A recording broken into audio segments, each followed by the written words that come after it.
राम प्रसाद नाम का एक साधारण किसान था जो मेहनती तो बहुत था, लेकिन उसमें एक बहुत बड़ी कमी थी। उसे जरा जरा सी बात पर गुस्सा आ जाता था। खेत में हल जोतते समय बैल ठीक से न चले तो वह डंडा उठाकर मारता। मजदूर से थोड़ी देर हो जाए तो उसे गालियां देने लगता। घर में पत्नी रोटी में थोड़ा नमक कम कर दे तो थाली पटक देता। यहां तक कि बच्चे शोर करें तो उन्हें भी जोर से डांटता। गांव वाले अक्सर कहते, राम प्रसाद अच्छा इंसान है, लेकिन उसका गुस्सा उसकी जिंदगी बर्बाद कर देगा। लेकिन राम प्रसाद इन बातों को हंसी में टाल देता, सोचता कि गुस्से के बिना कोई डरता ही नहीं है। एक दिन की बात है, उसके खेत में पानी की जरूरत थी। उसने अपने पड़ोसी गोपाल से कहा कि नहर का पानी पहले उसके खेत में छोड़े, लेकिन गोपाल ने समझाया कि उसका खेत ज्यादा सूखा पड़ा है, इसलिए पहले उसे पानी चाहिए।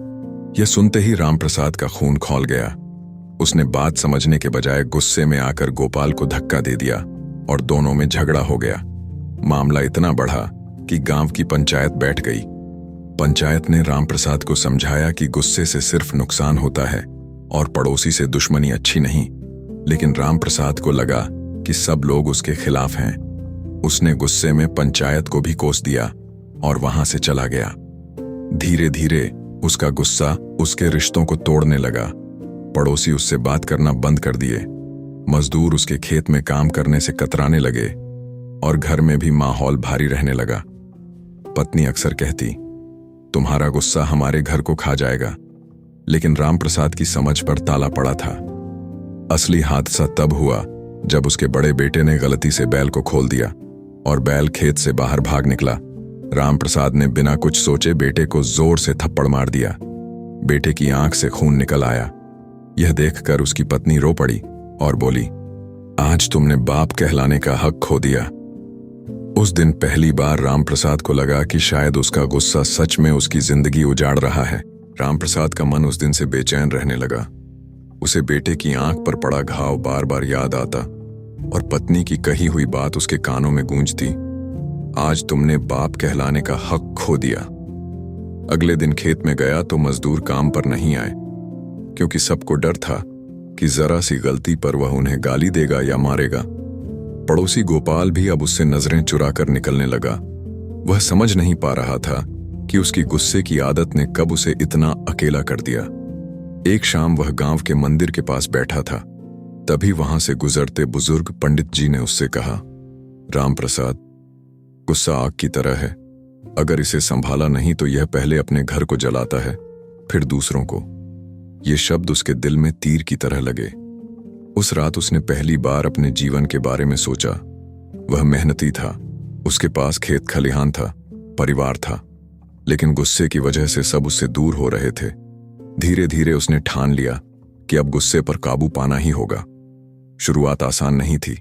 जब कभी उसे गुस्सा आता तो वह गहरी सांस लेता और खुद को रोकता। कई बार गलती से गुस्सा फूट भी पड़ता, लेकिन फिर तुरंत पछताकर माफी मांग लेता। धीरे धीरे गांव वाले भी उसका बदलाव देखने लगे।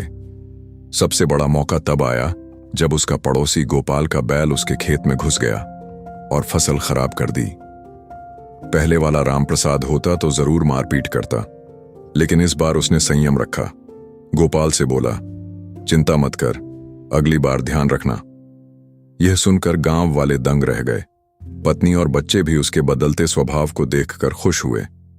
बेटा धीरे धीरे उससे फिर से घुलने मिलने लगा और राम प्रसाद की आंखें भर आईं। उसे समझ में आ गया कि गुस्सा केवल रिश्तों को तोड़ता है, जबकि संयम रिश्तों को जोड़ता है। साल बीतते बीतते लोग फिर से राम प्रसाद की इज्जत करने लगे और उसका परिवार पहले से ज्यादा खुशहाल हो गया। अब जब कोई उससे पूछता कि वह इतना शांत कैसे हो गया, तो वह मुस्कुराकर सिर्फ इतना कहता, मैंने गुस्से का अंजाम देख लिया है और अब मैं आग नहीं, सिर्फ ठंडी छांव बनना चाहता हूं। राम प्रसाद ने अपने जीवन में बहुत देर से सही, लेकिन यह समझ लिया कि इंसान की सबसे बड़ी दुश्मन कोई बाहर वाला नहीं, बल्कि उसका अपना गुस्सा है। उसने सीखा कि गुस्से की एक चिंगारी पूरे परिवार की खुशियां जला सकती है और इंसान को अकेला कर सकती है। जब उसने गुस्से पर काबू पाया तो रिश्ते जुड़ने लगे, सम्मान वापस लौट आया और परिवार में सुख शांति फिर से बस गई। उसके बदलते स्वभाव को देखकर गांव के लोग भी कहते, अगर राम प्रसाद जैसा गुस्सैल आदमी बदल सकता है तो कोई भी बदल सकता है।